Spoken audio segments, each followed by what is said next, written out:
அனைவருக்கும் வணக்கம். இன்னைக்கான ஆரோக்கிய பதிவில் நம்ம பார்க்க போகிற ரொம்ப ரொம்ப முக்கியமான ஒரு விஷயம் என்ன அப்படின்னு பார்த்தீங்கன்னா, பூசணி விதைகள் அப்படிங்கிறது உடல் நலத்திற்கு ரொம்பவே நல்லது அப்படின்னே சொல்லலாம். ஆனால் குறிப்பிட்ட வயதினர் இந்த பூசணி விதைகளை எடுத்துக்கொள்ளும் போது அவங்களுக்கு பார்த்தீங்க அப்படின்னா மிகப்பெரிய அளவில் மாற்றங்கள் ஏற்படும் அப்படின்னே கூட சொல்லலாம். அதிலும் இந்த பூசணி விதைகளை சாப்பிடுவதன் காரணமாக நமக்கு ஏற்படுகின்ற நன்மைகள் என்னென்ன அப்படிங்கிறத பற்றி நாம் பார்க்க போகிறோம். இந்த பூசணி விதைகள் என்ன மாதிரியான மருத்துவ குணங்களை உடையதாக இருக்கின்றது, என்னென்ன விஷயங்களுக்காக நாம் பூசணி விதைகளை தாராளமாக எடுத்துக்கொள்ளலாம். அதிலும் பார்த்தீங்கன்னா 60 வயதுக்கு மேலே இந்த விதையை சாப்பிட்றவங்களுக்கு 100 மடங்கு சிறந்த பலன்கள் கிடைக்கப்பெறும் அப்படின்னு சொன்னாலும் சிறிதளவு அதனுடைய அளவு அப்படின்னு இருக்கின்றது. எந்த அளவுக்கு நாம் எடுத்துக்கிட்டோம் அப்படின்னா நமக்கு அதீத நன்மைகள் கிடைக்கும் அப்படின்னு சொல்லலாம். ஏன்னா உணவுகள் பார்த்திங்க அப்படின்னா எந்த அளவுக்கு நமக்கு ஆரோக்கியத்தை தருகின்றதோ அந்த அளவுக்கு பார்த்திங்கன்னா சில விஷயங்களில் தாக்கத்தையும் ஏற்படுத்தும். அதாவது ஒரு பழமொழி ஒன்று சொல்லுவாங்க, அமிர்தமே ஆனாலும் அளவுக்கு மீறினால் நன்று அப்படின்னு சொல்லுவாங்க. அமிர்தத்தை கூட நாம் அளவோடு எடுத்துக்கிட்டாதான் அது நமக்கு நல்லது. அதே மாதிரி ஒவ்வொரு உணவுகளையும் பார்த்திங்க அப்படின்னா நாம் அதற்குண்டான அளவுகளில் எடுத்துக்கிறது தான் ரொம்ப ரொம்ப நல்லது. இந்த பூசணி விதைகளை யாரெல்லாம் சாப்பிடலாம், எந்த அளவோடு எந்த வயதினர் உண்ணலாம், அதனால் அவங்களுக்கு கிடைக்கின்ற நன்மைகள் என்னென்ன அப்படிங்கிறத பற்றின முழு தகவலை தெரிந்து பலன் பெற வீடியோவை ஸ்கிப் பண்ணாமல் கடைசி வரைக்கும் பாருங்கள். வீடியோக்குள்ளே போகிறதுக்கு முன்னாடி இதுவரைக்கும் நீங்கள் நம்ம சேனலை சப்ஸ்கிரைப் பண்ணலை அப்படின்னா உடனே சப்ஸ்கிரைப் பண்ணிக்கோங்க.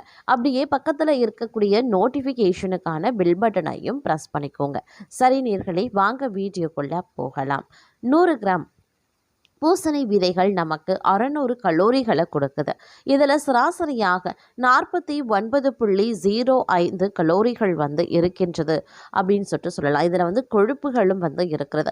இது தினசரி நம்மளுடைய உணவில் பரிந்துரைக்கப்பட்ட கொழுப்பை விட 164% அதிகமாக.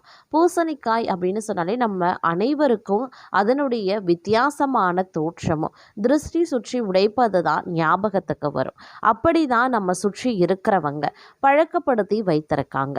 வட அமெரிக்கா, தென் அமெரிக்கா மற்றும் மத்திய அமெரிக்கா என வல்லரசு நாடான அமெரிக்காவில் அதிகம் பயிரிடப்படக்கூடிய காய்கறிகளில் ஒன்று பூசணி. பூசணி என்றாலே உங்களால் நம்ப முடிகிறதா? அந்த அளவுக்கு பார்த்தீங்க அப்படின்னா பூசணி விதைகள், பூசணி காய்கள் ரொம்பவே நன்மையை ஏற்படுத்தும் அப்படின்னே சொல்லலாம். காரணம் ஏன்னா அதில் இருக்கக்கூடிய மருத்துவ குணங்கள் தான். பூசணி விதைகள் பார்த்திங்கன்னா நார்ச்சத்து, வைட்டமின் இ, புரதம், இரும்பு சத்து ஆகிய சத்துக்களும் மக்னீசியம், ஜிங்க் போன்ற துத்தநாகம், தாமிரம் ஆகிய முக்கிய தாதுக்களும் நிறைந்திருக்கின்றன. இதனால் இதய பாதுகாப்பு நோய் எதிர்ப்பு சக்தி, நீரிழிவு நோய் தடுப்பு, கல்லீரல் பாதுகாப்பு, ஆழ்ந்த தூக்கம், மாதவிடாய் கோளாறு சரி செய்கிறது போன்ற பல பயன்களை நமக்கு கொடுக்கின்றது. இந்தியாவை பொறுத்த வரைக்கும் இதனுடைய விதைகள் மருந்து தயாரிக்கவே அதிக அளவில் பயன்படுது.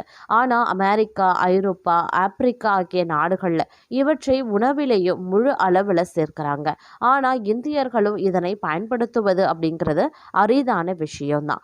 சிவப்பு, மஞ்சள், பச்சை ஆகிய நிறங்களில் இருக்கக்கூடிய பூசணிக்காய் உலக அளவில் அண்டார்டிகா கண்டத்தை தவிர மற்ற அனைத்து இடங்கள்லையுமே பயிரிடப்படுது.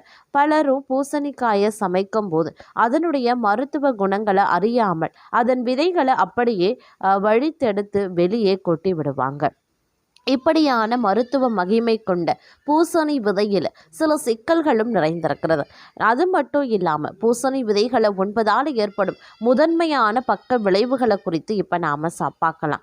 பூசணி விதைகள் கொழுப்பு எண்ணெய்களுக்கு முக்கியமான ஒரு மூலப்பொருள் அப்படிங்கிறதுனால இதனை அதிக அளவில் உட்கொள்ளும் போது வயிறு சம்பந்தப்பட்ட பிரச்சனைகள் ஏற்படுது.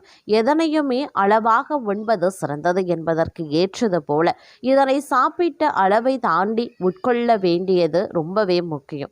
அதாவது ஒரு குறிப்பிட்ட அளவு தான் இதனை நாம் உட்கொள்ளணும். இல்லை அப்படிங்கிறதுனால அதாவது இதனுடைய குறிப்பிட்ட அளவு இல்லாமல் நம்ம அதிகமாக எடுத்துக்கிட்டோம் அப்படின்னும் போது நமக்கு வயிற்று வலி, அஜீரண கோளாறுகள் மற்றும் அடி வயிற்றில் பிடிப்புகள் போன்றவை ஏற்பட வாய்ப்புகள் இருக்கிறது. அதனால் இந்த பிரச்சனைகளில் இருந்து தீர்வு பெற ஒரே நேரத்தில் பூசணி விதைகள் அனைத்தையும் சாப்பிடுவதை தவிர்க்கவும், அப்படி இல்லைன்னா ஏதேனும் உணவுகளுடன் சேர்த்து உட்கொள்ளவும் செய்யலாம். உணவுப் பொருட்களை சரியான அளவில் நன்கு மென்று சாப்பிட்டால் மட்டுமே அதனுடைய முழு பலனை பெறலாம். அந்த வகையில் பூசணி விதைகளை நீங்கள் சரியான முறையில் உட்கொள்ளாவிட்டால் உடலில் ஏற்கனவே இருக்கக்கூடிய பல்வேறு ஊட்டச்சத்துக்களை இழக்கும் அபாயம் ஏற்படலாம் என ஊட்டச்சத்து நிபுணர்கள் எச்சரிக்கின்றனர். மேலும் மிருதுவான தன்மை கொண்ட பூசணி விதைகளை நீங்கள் சமைக்கும் போது நீரில் கரையக்கூடிய ஊட்டச்சத்துக்களான vitamin B6, niacin, riboflavin, vitamin B12 மற்றும் வைட்டமின் C ஆகியவை காணாமல் போகிறது என்பதே உண்மை. அதனால் நீங்கள் பூசணி விதைகளை சமைக்கிறீங்க அப்படின்னா மிக குறைந்த அளவு வெப்பநிலையில் சமைக்க பழகுங்க. அதே போல இதனுடைய விதைகளை நன்கு மென்று மட்டுமே சாப்பிட வேண்டும், விழுங்கக்கூடாது. அதே போல் உடலில் காயங்களால் ஏற்படக்கூடிய வீக்கங்கள் போல சில நேரங்களில் உடலில் நீர் கோர்ப்பதால் வீக்கங்களும் ஏற்படலாம். இந்த பிரச்சனை சிறுநீரக கோளாறுகள், இதய பிரச்சனைகள், அலர்ஜி, ஊட்டச்சத்து குறைபாடு கொண்டவர்களில் பொதுவாகவே காணப்படுகிறது. பூசணி விதைகளில் உள்ளார்ந்த லேசான டயூரிட்டிக் சத்துக்களை கொண்டிருக்கிறதாக ஆய்வுகளும் தெரிவிக்கின்றன. இது சிறுநீரை தூண்டும் டயூரிக் மருந்துகளில் பயன்படுத்தப்பட்டிருக்கலாம். அதனால் பூசணி விதைகள் தங்களுடைய உடலில் இருக்கக்கூடிய கனிம சமநிலையை பாதித்து அடிக்கடி சிறுநீர் கழிப்பதை தூண்டும். அதனால் இந்த பாதிப்புகளுக்கு மருந்து சாப்பிடுபவர்களாக நீங்கள் இருக்கக்கூடிய பட்சத்தில் பூசணி விதைகளை சேர்த்து கொள்வதை தவிர்த்து கொள்ளுங்க. அதே போல பூசணி விதைகளில் புரதம் மற்றும் இரும்பு ஆகிய சத்துக்கள் குறிப்பிடத்தக்க அளவுகள் இருக்கு. இது குழந்தைகளை எளிதாக கவரும் ஒரு உணவாகவே அமைகிறது. இருப்பினும் இதனுடைய விதைகளில் நார்ச்சத்து மற்றும் கொழுப்பு அமிலங்கள் நிரம்பி இருக்கிறதுனால குழந்தைகளுக்கு இது பாதிப்பை ஏற்படுத்தும் அப்படின்னு நிபுணர்கள் எச்சரிக்கிறாங்க. இதனால வயிற்று பிடிப்புகள், வலி, வாந்தி மற்றும் வயிற்றுப்போக்கு ஆகிய பிரச்சனைகள் ஏற்பட்டு குழந்தைகளின் உடல்நலன் வெகுவாக பாதிக்கப்படுகின்றது. கர்ப்ப காலத்துல பெண்கள் பூசணி விதைகளை உண்ணலாமா என்ற கேள்வி பொதுவாகவே அனைவருக்கும் எடுக்கிறது. இதில் நன்மைகள் இருந்தாலும் சில பக்க விளைவுகளும் ஏற்படத்தான் செய்கின்றன. இதனுடைய விதைகள் அதிக அளவில் ஹார்மோன்களை வெளியிடுறதுனால அலர்ஜி போன்ற பிரச்சனைகள் ஏற்படுகிறது. அதே போல பாலூட்டும் காலத்துல பூசணி விதைகளை உண்பதால் அதனால் ஏற்படக்கூடிய பக்க விளைவுகள் குழந்தைகளையும் பாதிக்க வாய்ப்புகள் இருக்கின்றன. அதனால அதிகமாக எடுத்துக்கொள்ளாமல் அளவாக உட்கொண்டு எதிர் விளைவுகளை தவிர்ப்பது ரொம்ப ரொம்ப நல்லது. மற்ற விதை வகைகள் கொண்ட உணவுப் பொருட்களுடன் ஒப்பிடும்போது பூசணி விதைகள் குறைந்த அளவு ஒவ்வாமை ஏற்படுவதற்கான பண்புகளை கொண்டிருந்தாலும் அதனால் ஏற்படக்கூடிய விளைவுகள் மிகப்பெரிய பாதிப்புகளை ஏற்படுத்தக்கூடியதாக இருக்கிறது. ஒருவேளை நீங்க பூசணி விதைகளினால் ஏற்பட்ட ஒவ்வாமையை எதிர்கொண்டா ஏற்படக்கூடிய அரிப்பு, தோல் அழற்சி, செதில், வீக்கம், சிவப்பு தோல் 3 வகையாக பிரிக்கப்படுது. மேலும் அரிப்பு மற்றும் படை நோய், தும்மலுடன் கூடிய நாசி எரிச்சல், ஆஸ்துமா, மூச்சு விடுவதில் சிரமம், தலைவலி, வாயை சுற்றிலும் வீக்கம் மற்றும் சிவக்கிறது, தொண்டை எரிச்சல், இருமல் போன்றவையும் ஏற்பட வாய்ப்புகள் இருக்கிறது. எனவே அப்படி ஏதும் அறிகுறிகள் தெரிந்தால் உடனடியாக மருத்துவரை அணுகி மருந்துகளை எடுத்துக்கொள்ள வேண்டியது முக்கியமான ஒன்று அப்படின்னு நான் சொல்லணும்.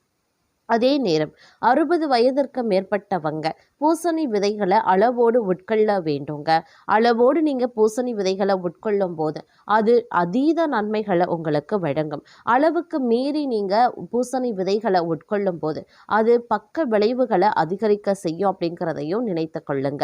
ஏன்னா அதிக நாற்றத்து காரணமாக ஜீரண கோளாறு, வயிறு வலி மற்றும் மலசிக்கல் ஏற்படலாம். மேலும் இதில் இருக்கக்கூடிய ஆக்சிலேட்டுகள் சிறுநீரக கற்கள் உள்ளவர் பிரச்சனையை அதிகரிக்கலாம். மேலும் இரத்த அழுத்தம் மற்றும் இரத்த சர்க்கரை மருந்து உட்கொள்பவர்கள் நிபுணர் ஆலோசனையுடன் உண்பது ரொம்ப ரொம்ப நல்லது.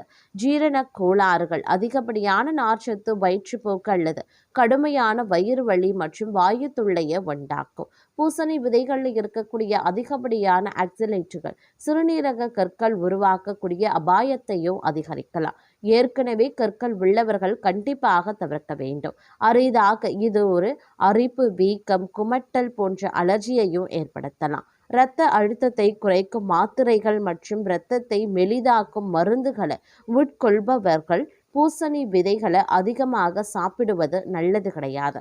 அதாவது இந்த பூசணி விதைகளை நாம ஒரு நாளைக்கு ஒரு கைப்பிடி சுமார் 30 கிராம் அளவுக்கு மேலே சாப்பிடாமல் இருப்பது ரொம்ப ரொம்ப நல்லது. வறுத்து அல்லது ஊற வைத்து சாப்பிடுவது எளிதாக ஜீரணமாக உதவுங்க.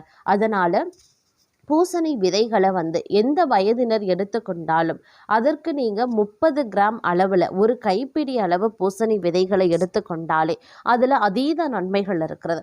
ஒரு கைப்பிடிக்கும் மேலே நீங்கள் பூசணி விதைகளை எடுத்துக்கொள்ளக்கூடிய பட்சத்தில் இந்த மாதிரியான நிறைய பக்க விளைவுகளை நீங்கள் எதிர்கொள்ள வேண்டியதாகவும் இருக்கலாம்.